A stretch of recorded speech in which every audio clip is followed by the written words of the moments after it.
ಯಾವಾಗ್ಲೂ ಒಂದೇ ಥರ ಮೀನು ಸಾರು ತಿಂದು ಬೋರ್ ಆಗ್ತಾ ಇದ್ರೆ ಒಂದ್ಸಲ ಈ ಥರ ಫಿಶ್ ಮಸಾಲ ಕರಿನ ಟ್ರೈ ಮಾಡಿ. ತುಂಬ ಅಂದರೆ ತುಂಬಾ ಟೇಸ್ಟಿಯಾಗಿ ಬರುತ್ತೆ. ಎಲ್ರಿಗೂ ನಮಸ್ಕಾರ, welcome back to Sandhya Shetty's kitchen. ಇವತ್ತಿನ ವಿಡಿಯೋದಲ್ಲಿ ರುಚಿಯಾಗಿರುವಂಥ ಫಿಶ್ ಮಸಾಲ ಕರಿನ ಯಾವ ಥರ ಮಾಡೋದಂತ ತೋರಿಸ್ತಾ ಇದ್ದೀನಿ. ಫಿಶ್ ಮಸಾಲ ಕರಿಗೆ ಯಾವ ಮೀನಾದರೂ ತೊಗೋಬೋದು. ನಾನಿಲ್ಲಿ ಅರ್ಧ kg ಆಗುವಷ್ಟು ಬಂಗಡೆ ಮೀನನ್ನು ತೊಗೊಂಡಿದ್ದೀನಿ.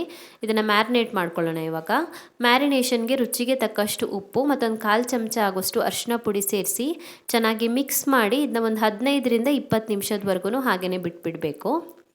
ನಂತರ ಒಂದು ಮಿಕ್ಸಿ ಜಾರಿಗೆ ಒಂದು ಟೊಮ್ಯಾಟೋನ ಹಾಕ್ಕೊಳ್ತಾ ಇದ್ದೀನಿ. ರುಬ್ಕೊಳ್ಳೋದಕ್ಕೆ ಇದು ಒಂದು ಟೊಮ್ಯಾಟೊ, 1 ಇಂಚ್ ಆಗುವಷ್ಟು ಶುಂಠಿ, 10 ರಿಂದ 15 ಎಸ್ಲು ಆಗುವಷ್ಟು ಬೆಳ್ಳುಳ್ಳಿ, ಅರ್ಧ ಕಪ್ ಆಗುವಷ್ಟು ತೆಂಗಿನಕಾಯಿ ತುರಿ, ಹಾಗೆಯೇ 1/4 ಚಮಚ ಆಗುವಷ್ಟು ಕಾಳುಮೆಣಸನ್ನು ಹಾಕ್ಕೊಳ್ತಾ ಇದ್ದೀನಿ.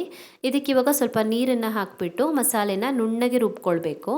ಮಸಾಲೆ ರುಬ್ಬಿ ಆಗಿದೆ. ಇವಾಗ ಒಂದು ಬಾಣಲಿನ ಕಾಯಿಸಿ ಅದಕ್ಕೆ 3 ರಿಂದ 4 ಟೇಬಲ್ ಸ್ಪೂನ್ ಆಗುವಷ್ಟು ಎಣ್ಣೆ ಹಾಕ್ಕೊಳ್ತಾ ಇದ್ದೀನಿ. ಎಣ್ಣೆ ಸ್ವಲ್ಪ ಜಾಸ್ತಿ ಬೇಕಾಗುತ್ತೆ ಈ ರೀತಿ ಮಸಾಲೆಗೆ. ನಂತರ ಇದಕ್ಕೆ ಒಂದು ಸ್ವಲ್ಪ ಕರಿಬೇವಿನ ಎಲೆಗಳನ್ನು ಹಾಕ್ಕೊಳ್ಬೇಕು. 1 ಟೇಬಲ್ ಸ್ಪೂನ್ ಆಗುವಷ್ಟು ಜಜ್ಜಿರುವಂಥ ಶುಂಠಿ, 1 ಟೇಬಲ್ ಸ್ಪೂನ್ ಆಗುವಷ್ಟು ಜಜ್ಜಿರುವಂಥ ಬೆಳ್ಳುಳ್ಳಿ, 2 ಸಣ್ಣಗೆ ಹೆಚ್ಕೊಂಡಿರುವಂಥ ಈರುಳ್ಳಿನ ಹಾಕ್ಕೊಂಡಿದ್ದೀನಿ. ಇದನ್ನ ಇವಾಗ ಸ್ವಲ್ಪ ಹೊತ್ತು ಚೆನ್ನಾಗಿ ಫ್ರೈ ಮಾಡ್ಕೊಳ್ಳೋಣ. ಒಂದು 2 ನಿಮಿಷದವರೆಗಾದ್ರೂ ಫ್ರೈ ಮಾಡ್ಕೊಳ್ಬೇಕು. ಸೊ ಈರುಳ್ಳಿ, ಶುಂಠಿ, ಬೆಳ್ಳುಳ್ಳಿ ಎಲ್ಲ ಫ್ರೈ ಆಗ್ತಿದ್ದ ಹಾಗೆಯೇ ಇದಕ್ಕೆ ನಾವು ರುಬ್ಕೊಂಡಿರುವಂಥ ಟೊಮ್ಯಾಟೊ ಮತ್ತು ತೆಂಗಿನಕಾಯಿ ಪೇಸ್ಟನ್ನು ಹಾಕ್ಕೊಳ್ತಾ ಇದ್ದೀನಿ. ಮತ್ತೆ ಚೆನ್ನಾಗಿ ಫ್ರೈ ಮಾಡ್ಕೊಳ್ಳೋಣ. ಇದು ಸ್ವಲ್ಪ ದಪ್ಪ ಆಗಬೇಕು, ನೀರು ಸ್ವಲ್ಪ ಇಂಗಬೇಕು, ಅಲ್ಲಿವರೆಗೂ ಫ್ರೈ ಮಾಡ್ಕೊಳ್ಳಿ. ಒಂದು 3 ರಿಂದ 4 ನಿಮಿಷ ಆದ್ರೂ ಫ್ರೈ ಮಾಡ್ಕೋಬೇಕಾಗತ್ತೆ. ಇವಾಗ ಮಸಾಲೆ ಐಟಮ್ಸನ್ನು ಹಾಕ್ಕೊಳ್ಳೋಣ. 1/4 ಚಮಚ ಆಗುವಷ್ಟು ಅರಿಶಿನ ಪುಡಿ ಹಾಕೋಬೇಕು. 1 ಚಮಚ ಆಗುವಷ್ಟು ಕಾಶ್ಮೀರಿ ಚಿಲ್ಲಿ ಪೌಡರ್, ಕಲರ್ಗೆ ಬ್ಯಾಡಗಿ ಮೆಣಸಿನ ಪುಡಿ ಆದರೂ ಪರವಾಗಿಲ್ಲ. ಹಾಗೆಯೇ 1 ಟೇಬಲ್ ಸ್ಪೂನ್ ಆಗುವಷ್ಟು ಅಚ್ಕಾರದ ಪುಡಿ ಖಾರಕ್ಕೆ, 1 ಟೇಬಲ್ ಸ್ಪೂನ್ ಆಗುವಷ್ಟು ಧನಿಯಾ ಪುಡಿ ಮತ್ತು ರುಚಿಗೆ ತಕ್ಕಷ್ಟು ಉಪ್ಪನ್ನು ಹಾಕ್ಕೊಂಡಿದ್ದೀನಿ. ಸೊ ಮಸಾಲೆ ಪೌಡರ್ ಹಾಕಿದ ನಂತರ ಇದನ್ನ ಸ್ವಲ್ಪ ಹೊತ್ತು ಫ್ರೈ ಮಾಡ್ಕೊಳ್ಬೇಕಾಗತ್ತೆ. ಒಂದು 2 ನಿಮಿಷದವರೆಗೂ ಮೀಡಿಯಮ್ ಫ್ಲೇಮಲ್ಲಿ ಫ್ರೈ ಮಾಡ್ಕೊಳ್ಬೇಕಾಗತ್ತೆ.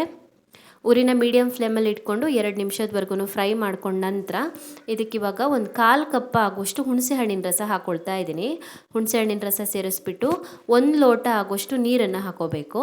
ಜಾಸ್ತಿ ನೀರು ಹಾಕ್ಕೊಳ್ಬೇಡಿ, ಇದು ಮಸಾಲ ಕರಿ ಆಗಿರೋದ್ರಿಂದ ಜಾಸ್ತಿ ತೆಳು ಆಗಬಾರ್ದು, ಸ್ವಲ್ಪ ದಪ್ಪ ಇರಬೇಕು. ಸೊ ನೋಡಿಬಿಟ್ಟು ನೀರನ್ನು ಹಾಕ್ಕೊಳ್ಳಿ. ನೀರು ಹಾಕಿ ಚೆನ್ನಾಗಿ ಮಿಕ್ಸ್ ಮಾಡ್ಕೊಂಡ ನಂತರ ರುಚಿಗೆ ತಕ್ಕಷ್ಟು ಉಪ್ಪನ್ನು ಹಾಕ್ಕೊಳ್ತಾ ಇದ್ದೀನಿ. ಸೊ ನಾವು ಆಲ್ರೆಡಿ ಮೀನಿಗೂ ಸ್ವಲ್ಪ ಉಪ್ಪು ಹಾಕ್ಕೊಂಡಿದ್ದೀನಿ, ಮಸಾಲೆ ಜೊತೆಗೂ ಉಪ್ಪು ಹಾಕ್ಕೊಂಡಿದ್ದೀವಿ. ನೋಡಿಬಿಟ್ಟು ಹಾಕ್ಕೊಳ್ಳಿ ಉಪ್ಪನ್ನು. ಮಸಾಲೆ ಸ್ವಲ್ಪ ಕುದಿಯೋದಕ್ಕೆ ಶುರು ಮಾಡಿದ ನಂತರ ಇದಕ್ಕೆ ಇವಾಗ ನಾವು ಮ್ಯಾರಿನೇಟ್ ಮಾಡಿ ಇಟ್ಕೊಂಡಿರುವಂಥ ಮೀನನ್ನು ಸೇರಿಸ್ಕೊಳ್ಳೋಣ. ಮೀನನ್ನು ಸೇರಿಸ್ಬಿಟ್ಟು ಚೆನ್ನಾಗಿ ಮಿಕ್ಸ್ ಮಾಡಿ ಒಂದು 5 ನಿಮಿಷದವರೆಗೂ ಕುದಿಸ್ಕೊಂಡ್ರೆ ಸಾಕಾಗುತ್ತೆ. ಮುಚ್ಚಳ ಮುಚ್ಚಿಬಿಟ್ಟು 5 ನಿಮಿಷ ಕುದಿಸ್ಕೊಳ್ಳಿ. ಮೀನು ಬೇಗನೆ ಬೆಂದ್ಬಿಡುತ್ತೆ. ಸೊ 5 ನಿಮಿಷದ ಒಳಗಡೆ ಬೆಂದ್ಬಿಡುತ್ತೆ.